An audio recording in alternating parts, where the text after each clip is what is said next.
Assalomu alaykum, hurmatli pensionerlar, ularning farzandlari va yaqinlari. Bugungi ma'lumot juda muhim. Chunki 12 iyuldan boshlab pensiya oladigan fuqarolar uchun e'tibor berilishi kerak bo'lgan yangi tartiblar. Yangi imkoniyatlar va ayrim holatlarda qo'shimcha tekshiruvlar boshlanadi. Men buni oddiy qilib tushuntirib beraman. Kimga bu yangilik foyda keltiradi? Kimlar hujjatini tekshirtirishi kerak?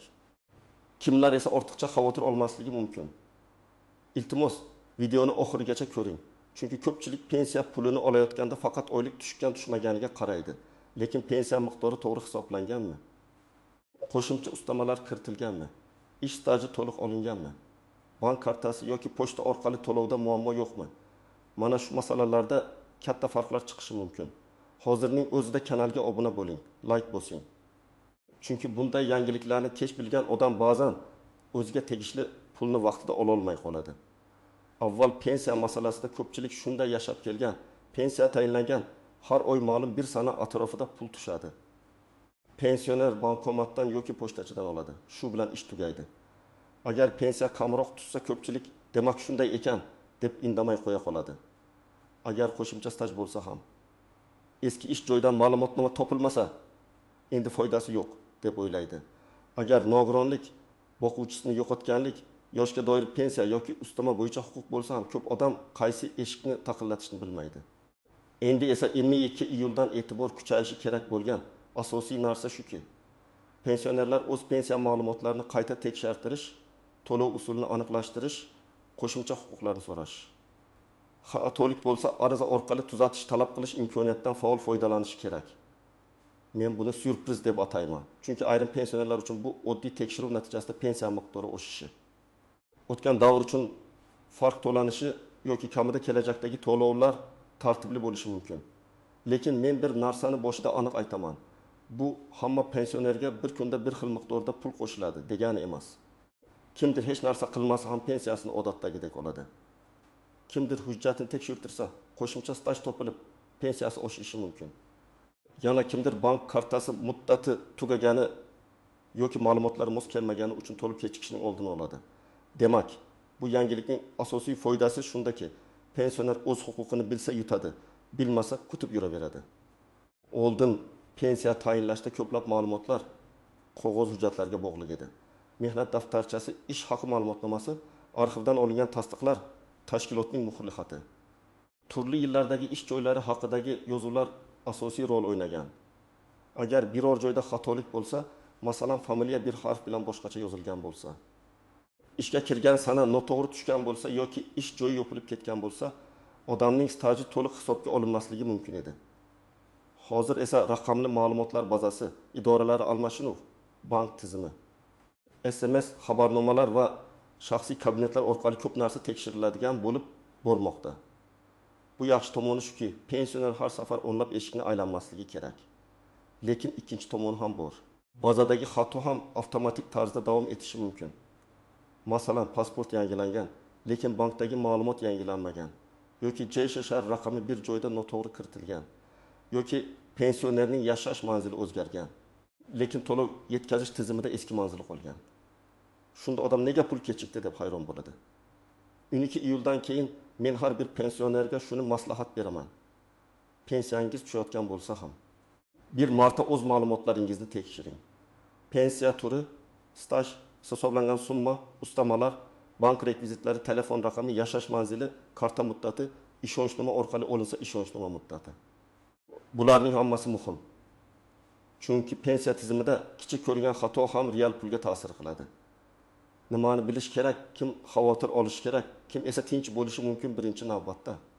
Yoshga doir pensiya oladiganlar o'z ish stajini tekshirtirishi kerak. Ayniqsa 1990-yillar, 2000-yillar boshida turli korxonalarda ishlagan, keyin tashkilot yopilib ketgan, mehnat daftarchasida yozuv bor. Lekin ish haqi ma'lumotnomasi yo'q odamlar bor. Agar o'sha davrlar hisobga olinmagan bo'lsa, pensiya miqdori kamroq chiqishi mumkin. Ba'zan 2 yil, 5 yil, hatto 2 yil staj tushib qolgan bo'ladi. Bu oyga yaqin 1000 so'm, 1000 so'm yoki undan ko'proq farq berishi mumkin. Bir qarashda kichik tuyuladi, lekin yiliga 1 million so'mdan oshib ketadigan farq paydo bo'ladi. Masalan, bir opa o'tim yil ishlaganman deb yuradi. lekin pensiya hisobida 25 yil staj ko'rsatilgan. Sababi u ishlagan tikuv fabrikasi yopilgan, arxiv hujjatlari vaqtida topshirilmagan. Opa 5 yilni izlab topmasa har oy kamroq pensiya olaveradi. Agar arxivdan tasdiq olib, pensiya jamg'armasiga ariza bersa, kelgusida pensiyasi qayta ko'rib chiqilishi mumkin. Ayrim holatlarda o'tgan davr bo'yicha farq ham hisoblanadi. Lekin bu aniq holatga, ariza sanasiga va hujjatning kuchiga bog'liq bo'ladi. Ikkinchi guruh nogironlik pensiyasi yoki nafaqasi oladiganlar. Bu yerda tibbiy mehnat ekspertizasi, nogironlik guruhi, muddati, qayta ko'rik sanasi juda muhim. Kimning nogironlik muddati tugagan, lekin qayta ko'rikdan o'tmagan bo'lsa, to'lovda uzilish bo'lishi mumkin. Kimning guruhi o'zgargan bo'lsa, to'lov miqdori ham o'zgarishi ehtimoli bor. Masalan, avval 3 guruh bo'lgan fuqaro keyin 2 guruh deb belgilansa, bu pensiya yoki nafaqa miqdoriga ta'sir qilishi mumkin. Lekin buning uchun hujjat avtomatik kelganmi, tizimga tushganmi? Buni tekshirish kerak. 3-guruh boquvchini yo'qotganlik pensiyasi oladigan oilalar. Bu holatda farzandning yoshi, o'qishi, kunduzgi ta'limda ekanligi oiladagi boshqa shaxslarning maqomi muhim bo'ladi. Masalan, farzand 19 yoshga to'lgandan keyin agar kunduzgi bo'limda o'qiyotgan bo'lsa, ayrim holatlarda huquq davom etishi mumkin. Lekin o'qish joyidan ma'lumotnoma vaqtida berilmasa, to'lov to'xtashi yoki kechikishi mumkin. Ota-onalar aynan shu masalada juda hushyor bo'lish kerak. 4-guruh pensiyasini bank kartasiga oladiganlar. Hozir ko'pchilik pensiya kartasiga o'tdi. Bu qulay, navbat kam, pulni istalgan vaqtda olish mumkin. Do'konda to'lash mumkin. Lekin karta muddati tugasa, bank kartani bloklasa, telefon raqami almashtirilgan bo'lsa, SMS kelmay qolsa yoki karta yo'qolsa, pensioner sarson bo'ladi. Shuning uchun 12 yildan keyin birinchi qilinadigan ish kartangizning amal qilish muddatini ko'ring. Karta ustida oy va yil yozilgan bo'ladi. Agar muddat tugashiga yaqin bo'lsa, banka oldidan boring. Oxirgi kunda borsangiz, pensiya tushgan paytda yechib ola olmay qiynalasiz. 5-guruh. Pensiyasini pochta orqali uyda oladiganlar. Ayniqsa yoshi katta, yurish qiyin chekka qishloqda yashaydigan otaxon onaxonlar uchun bu juda muhim. Manzil noto'g'ri bo'lsa, uyda topilmasa, telefon ishlamasa, pochtachi pulni o'z vaqtida yetkaza olmasligi mumkin. Agar pensioner boshqa farzandinikiga vaqtincha ko'chgan bo'lsa ham, to'lov tartibini aniqlashtirish kerak. Men bir oy qizimnikida turdim, pochtachi kelmadi degan vaziyatlar ko'p uchraydi. Bunday holatda mahalla pochta bo'limi va pensiya bo'limi bilan oldindan gaplashish kerak. Keling, bir nechta aniq vaziyatni tasavvur qilamiz. Birinchi misol. 62 yoshli Rustam aka pensiyasini 1 million 200 ming so'm atrofida oladi. U 1970 yildan 2005 yilgacha zavodda ishlaganman deydi. Lekin pensiya tayinlangan paytda 1980 yillardagi ish haqi ma'lumotnomasi topilmagan. Natijada hisob-kitobda o'sha davr to'liq aks etmagan bo'lishi mumkin.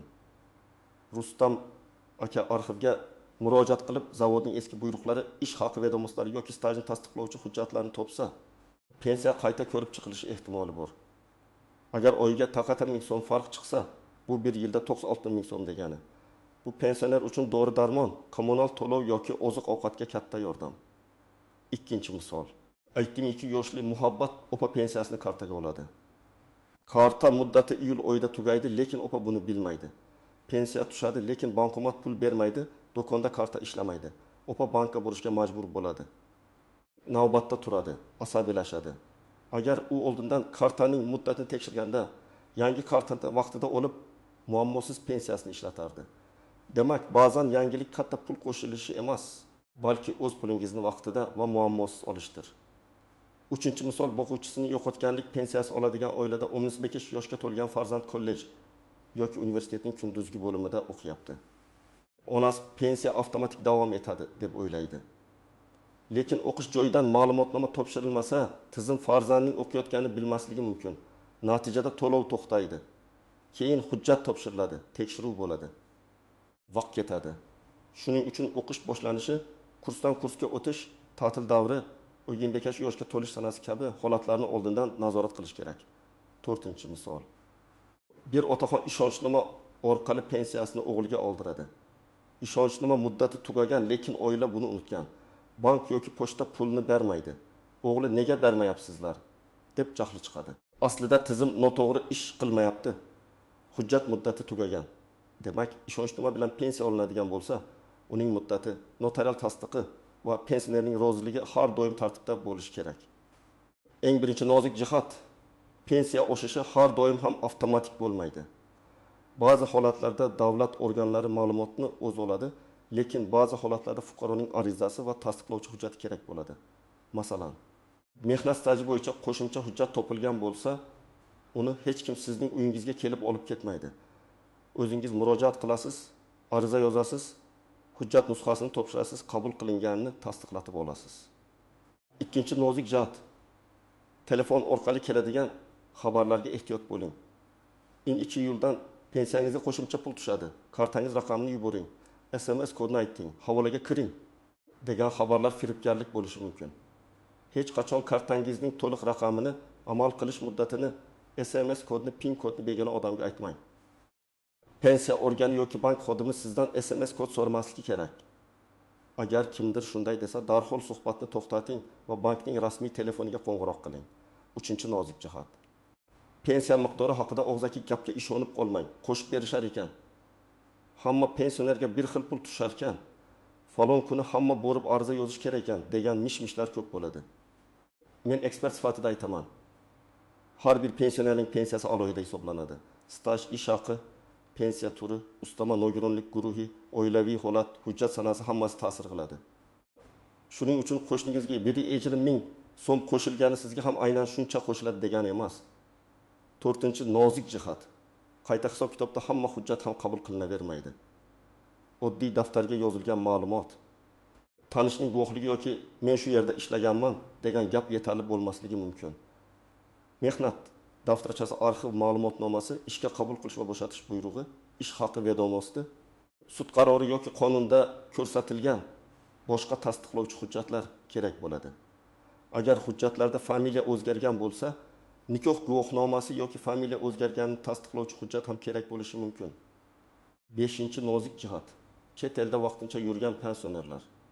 Agar pensioner uzoq muddat boshqa davlatda bo'lsa, bank kartasidan foydalanishi, ishonchnoma berishi yoki to'lovni olish tartibi bo'yicha oldindan maslahat olishi kerak. Ba'zan karta bloklanadi, ba'zan ishonchnoma tan olinishi uchun qo'shimcha tasdiq kerak bo'ladi. Keyin ko'ramiz deb yurish pulni olishda kechikishga olib keladi. 6-chi nozik jihat, ortiqcha to'langan summasi. Ba'zi odamlar agar tizim xato qilib ko'proq pul bersa, bu mening omadim deb o'ylaydi. Yo'q. Agar pensiyasi noto'g'ri ma'lumot sabab ortiqcha to'langan bo'lsa, keyin qaytarish talab qilinishi mumkin. Masalan, boquvchisini yo'qotganlik pensiyasida farzand o'qishni tugatgan, lekin ma'lumot vaqtida yangilanmagan bo'lsa, ortiqcha to'lov yuzaga kelishi mumkin. Shuning uchun huquq tugagan yoki holat o'zgargan bo'lsa, buni yashirish kerak emas. Birinchi qadam, pensiya ma'lumotlaringizni tekshiring. Buning uchun yashash joyingizdagi pensiya jamg'armasi bo'limiga murojaat qilishingiz mumkin. Agar elektron xizmatlardan foydalanishni bilsangiz, shaxsiy kabinet yoki davlat xizmatlari orqali ham ayrim ma'lumotlarni ko'rish mumkin. Lekin yoshi katta insonlar uchun eng oson yo'l. Farzandingiz yoki ishonchli yaqin insoningiz bilan birga borib, ma'lumotlaringizni aniqlashtirish. Ikkinchi qadam, hujjatlaringizni bir papkaga joylang. Pasport yoki ID karta, pensiya guvohnomasi bo'lsa, mehnat daftarchasi, ish haqi ma'lumotnomalari, arxivdan olingan tasdiqlar. Nikoh guvohnomasi, familiya o'zgargan bo'lsa tegishli hujjat, nogironlik bo'yicha tibbiy xulosa, o'quvchisini yo'qotganlik bo'yicha o'lim guvohnomasi va qarindoshlikni tasdiqlovchi hujjatlar, bank karta rekvizitlari, telefon raqamingiz, bularning hammasi tartibda tursin. Ko'p odam hujjatni bir joyga qo'ymagani uchun kerak paytda topa olmaydi. 3-chi qadam, pensiya summangizni yozib boring. Har oy qancha tushgani daftar yoki telefoningizga yozing. Masalan, iyun oyida 1.420 ming so'm tushdi. Iyul oyida 1.420 ming so'm tushdi. Avgustda 1.520 ming so'm tushdi. Agar farq bo'lsa, nega farq bo'lganini so'rang. Ba'zan ustama qo'shiladi, ba'zan ushlab qolinadi, ba'zan qarzdorlik yoki qayta hisob kitob bo'ladi. Siz o'z pulingizni nazorat qilmasangiz, boshqalar ham har doim siz uchun nazorat qilmaydi. 4-chi qadam, bank kartangizni tekshiring. Karta muddati, PIN kodni bilishingiz, SMS xabarnoma ulanganligi, telefon raqami sizning nomingizda yoki ishonchli odamda ekanligi, bank ilovasiga begona odam kirmaganligi muhim. Agar kartani farzandingiz ishlatsa ham, pensioner sifatida siz pulingiz qayerga ketayotganini bilishingiz kerak. O'ylada ishonch albatta yaxshi, lekin moliyaviy tartib ham kerak. 5-qadam. Agar pensiyangiz noto'g'ri hisoblangan deb o'ylasangiz, og'zaki shikoyat bilan cheklanib qolmang. Ariza yozing. Arizada ism, familiyangiz, pasport ma'lumotlaringiz, yashash manzilingiz, telefon raqamingiz, pensiya turi, muammo mazmuni aniq yozilsin.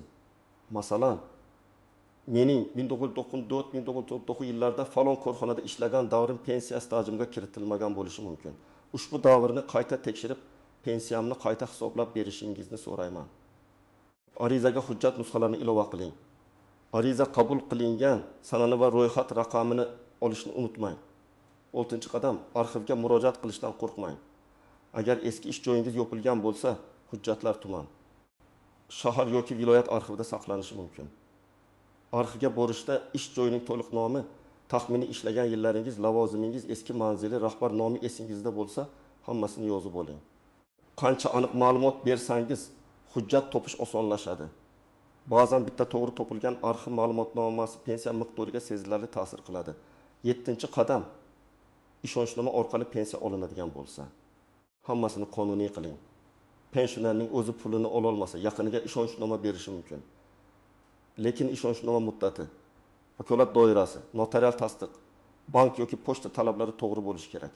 O'g'lim-ku, beraverishadi deb o'ylamang. To'lov tizimi hujjatga qaraydi.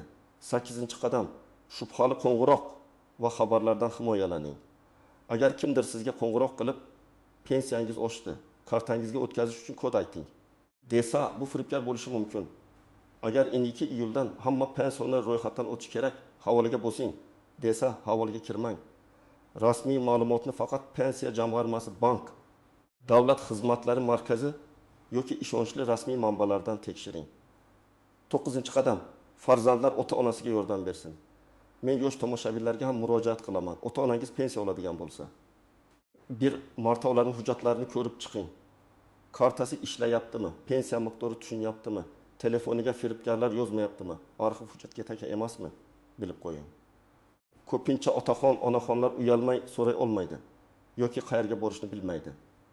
Sizning bir kunlik yordamingiz ularga oylar davomida foyda keltirishi mumkin. Agar sizning pensiyangiz har oy o'z vaqtida tushayotgan bo'lsa, karta muddati joyida bo'lsa, hujjatlaringiz to'liq bo'lsa, stajingizni oldin tekshirtirgan bo'lsangiz, nogironlik yoki boshqa maqomingizda o'zgarish bo'lmasa, demak vahima qilishga hojat yo'q. Siz shunchaki profilaktika sifatida ma'lumotlaringizni nazorat qiling.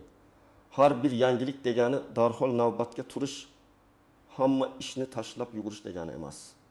Lekin beparvolik ham to'g'ri emas. Kimlar albatta tekshirtirsin, pensiya miqdori juda kam chiqdi deb o'ylayotganlar, ish staji to'liq hisoblanmagan deb gumon qilayotganlar, eski ish joylari yopilganlar, familiyasi o'zgargan ayollar, nogironlik guruhi yaqinda o'zgarganlar, o'quvchisini yo'qotganlik pensiyasida farzandi 15 yoshga yaqinlashgan oilalar, karta muddati tugagan yoki telefon raqami almashganlar, ishonchnoma orqali pul oladiganlar.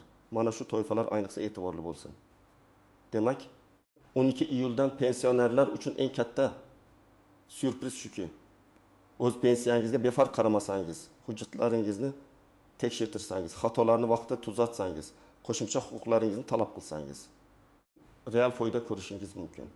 Bu hamma uchun bir xil avtomatik pul degani emas, lekin har bir pensioner uchun muhim imkoniyat degani. Pensiya sizning yillar davomida qilgan mehnatingiz natijasi. Shuning uchun uning to'g'ri hisoblanishini talab qilishga to'liq haqqingiz bor. Bugun aytganlarimni oddiy tartibda bajaring. Hujjatlarni yig'ing, karta muddatini tekshiring, pensiya summasini yozib boring. Kerak bo'lsa pensiya jamg'armasiga ariza bilan murojaat qiling. Shubhali SMS va qo'ng'iroqlarga ishonmang. Agar ota-onangiz pensioner bo'lsa, bu videoni ularga tushuntirib bering. Sizning hududingizda 12-yildan keyin pensiya to'lovlari, qayta hisob-kitob yoki bank kartalari bo'yicha qanday o'zgarishlar sezildi? Izohlarda yozing. Boshqalarga ham foydasi tegadi. Videoga like bosing. Kanalga obuna bo'ling va qo'ng'iroqchani yoqib qo'ying. Men esa keyingi videolarda pensiya, nafaqa, ustama va hujjatlar bo'yicha eng muhim yangiliklarni sodda tilda tushuntirishda davom etaman.